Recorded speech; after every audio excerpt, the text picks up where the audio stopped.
L'idée, c'est en fait de réunir et mobiliser tous les acteurs qui ont envie d'avancer ensemble, de bouger les lignes, de positiver les choses, de capitaliser sur les atouts pour effectivement être plus attractif. Alors, quand on dit attractif, qu'est-ce que ça veut dire en fait? Quand on pense à l'attractivité, on pense tout d'abord évidemment, de façon assez logique, à se dire il faut que j'attire des gens qui ne sont pas encore sur le territoire. Des visiteurs, des touristes, des étudiants, des nouveaux habitants, des entreprises, des investisseurs. Donc on parle beaucoup d'image, de notoriété, de séduction, finalement de désir de territoire. Pour le Pays d'Arles, c'est presque le plus essentiel. C'est la fierté, le sentiment d'appartenance de ceux qui font et qui sont sur le territoire. Ce sont les acteurs, les habitants de ces entreprises, les artistes, les créatifs qui sont sur ce territoire.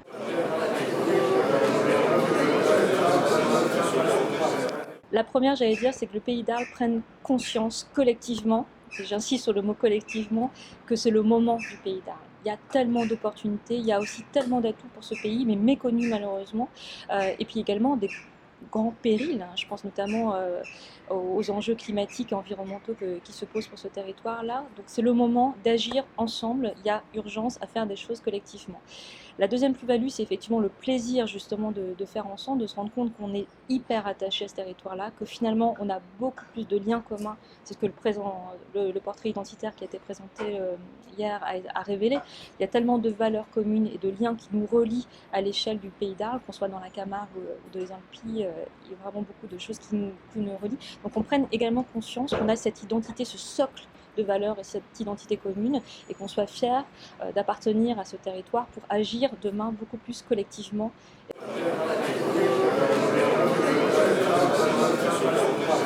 Donc j'ai une vision assez globale sur les politiques culturelles en France. Et ce qui m'intéresse, c'est de voir comment est-ce que la culture est un levier important pour un territoire. Comment la culture, les artistes contribuent à l'imaginaire d'un espace, d'un territoire et un facteur de développement pour tout le monde. C'est un peu comme un pulse. On a des tas de pièces, d'éléments qui sont très riches, mais il faut savoir les coordonner, les intégrer, faire qu'ils travaillent ensemble. Et un des objectifs aussi, c'est dans une certaine mesure de comment est-ce qu'on relie tourisme et culture, l'agriculture et la culture, les paysages différents, comment il y a un travail sur l'image, la lumière, la nature. Et tout ça, les acteurs culturels ont un imaginaire, les artistes ont un imaginaire, et ils ont des choses à proposer à l'ensemble du territoire et à l'ensemble des habitants.